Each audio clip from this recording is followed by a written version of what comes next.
Solitude is a wonderful weird tune for Black Sabbath, and there were many who thought it can't be Ozzy singing and assumed it was Bill Ward. Solitude is a kind of brother of Planet Caravan with fewer psychedelic effects and more of a proggy folk rock vibe akin to King Crimson's Moonchild or the Moody Blues' Vision of Paradise. Ozzy's voice here is masterful, and it shows just how well he could sing at the time.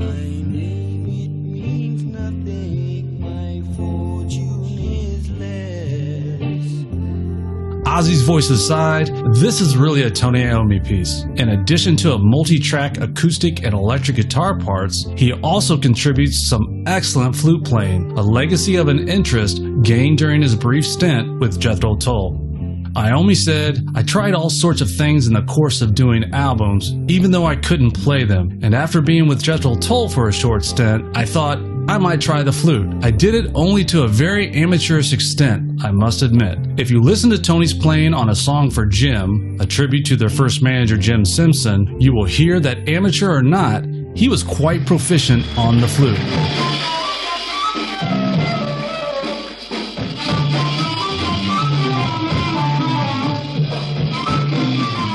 Welcome back, everybody, and the first of our delights for you tonight is the fantastic Jethro Tull. Here's a brief overview for those who may not know the tale of Iommi being in Jethro Tull. Tull's guitarist, Mick Abrams, left the band on November 30th, 1968. Ian Anderson had seen Earth and Iommi when they opened for them a week earlier at the Mothers Club in Erdington and offered him the job. Iommi thought it was an excellent opportunity for himself, but did not want to leave his bandmates hanging. But after the rest of the band showed their support by telling Iommi to go for it, he did. But he quickly learned that Jethro Tull was more like a job than a band. He was there to support Ian Anderson's vision of Jethro Tull, not a collective group vision. That didn't sit right for Tony, so he put in his notice to leave. Ian was calm about it, but asked, "We're in trouble now, because we're doing this film, The Rolling Stones Rock and Roll Circus, and we don't have a guitar player. Would you do that at least?" Iommi agreed and played with them on December 11th and 12th. Iommi had also come up with the riff in the Tull song, Nothing Is Easy, from their sophomore album, Stand Up.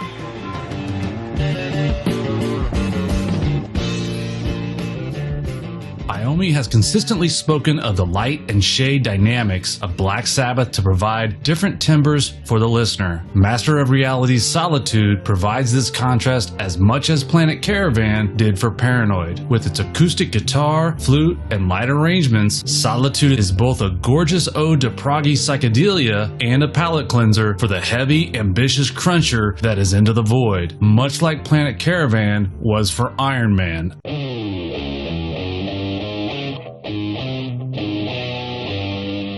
The final tune, Into the Void, is a massive dinosaur stomper that, in my opinion, rivals War Pigs in terms of its changes and structure. The gruesomely heavy riff, dripping with sludge, that opens the song was another Ghost title named Death Mask. Originally named Spanish Sid, this song is a sequel to Children of the Grave, whereas the closing of that song indicated Utopia didn't come about. The earth is consumed by destructive power of sin and the fires of judgment, and the only place to go is away. The Sons of Freedom represent a remnant of humanity who make their way beyond the sun to a new world. This is also an apt metaphor for the Last Judgment as depicted in the Book of Revelation, where the damned are condemned to the lake of fire and the righteous are transported to a new heaven and a new earth in which they find everlasting life, peace, and happiness.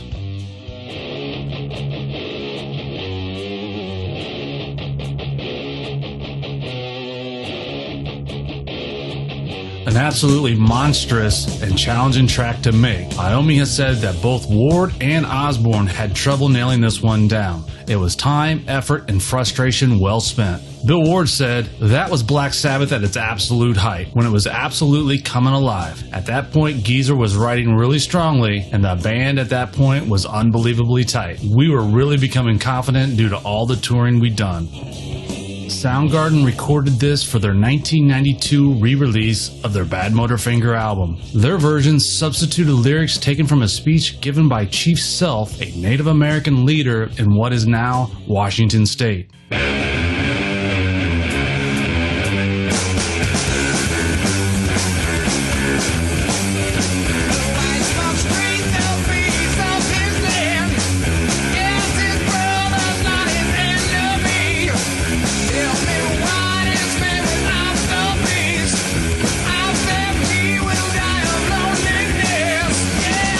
himself, who lived 1786 to 1866, was also known as Chief Seattle, for which the city where Soundgarden was formed is named. Soundgarden was nominated for a Best Metal Performance Grammy for the song.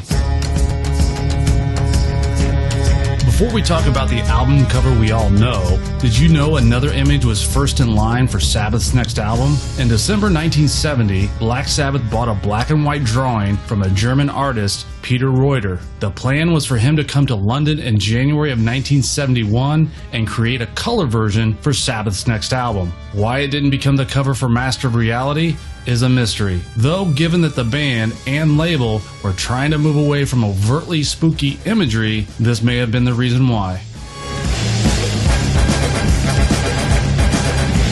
Featuring a pitch black cover with the band name eerily painted in funeral purple, the title of the record was embossed with bubbly lettering for the UK and North American release so that you could feel it with your fingers. Masters of Reality looked as ominous as it sounded. Later editions lacked the embossed printing and instead rendered the album title in gray. In his autobiography, Iommi described the cover as slightly Spinal Tap-ish, only well before Spinal Tap. Wait a minute, a little fantastic. What do you think? Is this the test pressing? No, this is it. Yes, This that's is right. Smell the Glove by That's- Spinal Tap. When you go That's to the Smell store, the Glove. That's the jacket cover. How much more black could this be? And the answer is none. None Is that good? more black. I think you're rationalising this whole thing into something that you did on purpose. I think we're stuck with a very stupid and a very dismal looking album. This is depressing.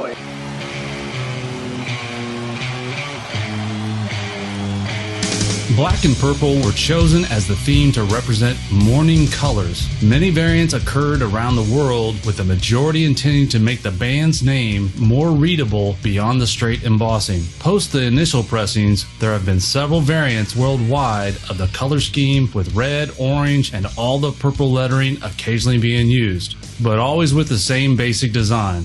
According to Discogs.com, over 200 variants exist of the Master of Reality album cover.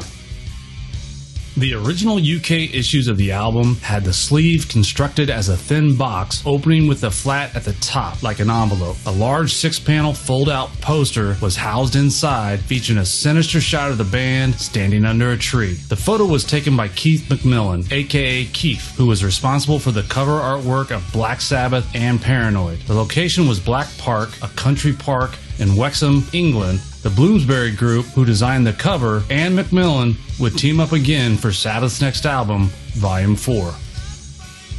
This was also the first Black Sabbath record on which the lyrics were reproduced on the back of the sleeve, which should have clarified what the band was about once and for all. Early U.S. pressings bore the hallmark of injudicious planning when the title appeared in the plural as Masters of Reality on the vinyl label. Master of Reality was the first Black Sabbath album, other than cover songs, that didn't include full band credits for each song. Initially, Orchid, Embryo, and oddly enough After Forever were mistakenly credited only to Iommi. This was changed when the Black Box was released, and the tunes Even Orchid and Embryo were credited to the entire band.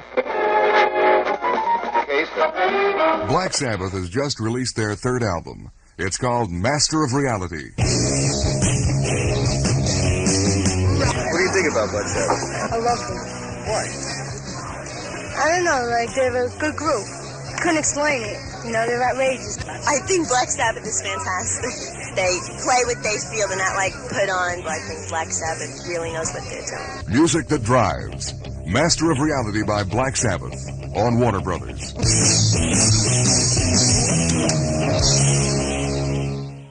The album would be released in the UK in July and in the US in August of 1971. One of the unique promotions that they had for the album was lifted from the blockbuster at the time, Willy Wonka and the Chocolate Factory. Sabbath randomly inserted 500 golden tickets into copies of Master of Reality.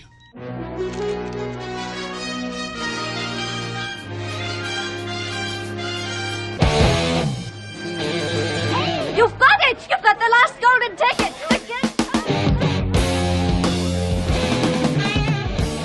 The ticket stated, in 10 words or less, explain why you love Black Sabbath's music. The winner would get to hang out with Sabbath for the day. The winner ended up being writer metal Mike Saunders, and the 10 words or less that won it for him was simply, Black Sabbath have discovered the secret of sound. In the description, I will link his article about his experience named A Dorito and 7-Up Picnic with Black Sabbath.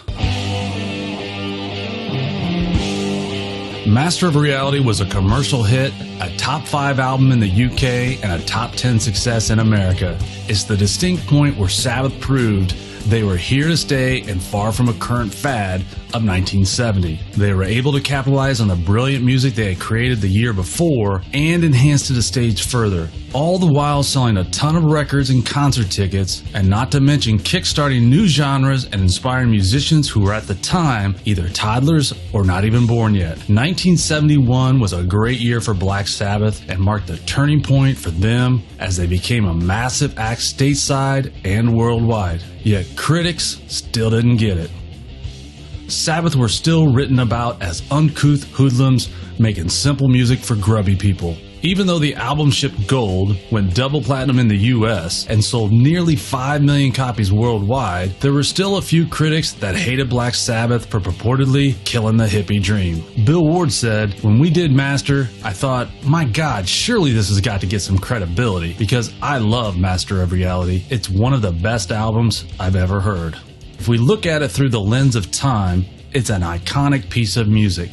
Billy Corgan, leader of the Smashing Pumpkins, considers Master of Reality the album that spawned grunge. Rolling Stone magazine ranked the album in their list of the top 500 albums of all time.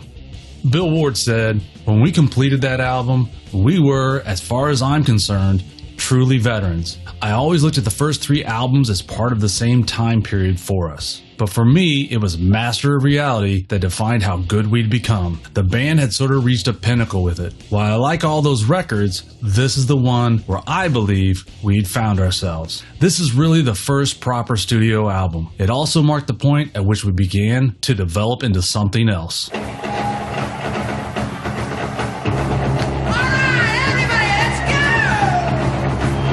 Master of Reality was the beginning and an ending. Money, tours, unadulterated adulation, and unqualified success had come their way. It is a marvel that Black Sabbath did survive, albeit somewhat for the worst. The band would go on to do their usual routine of tour, record, repeat. The Master of Reality tour is where they find their love for cocaine, feel the wrong side of success, and start to lose their innocence.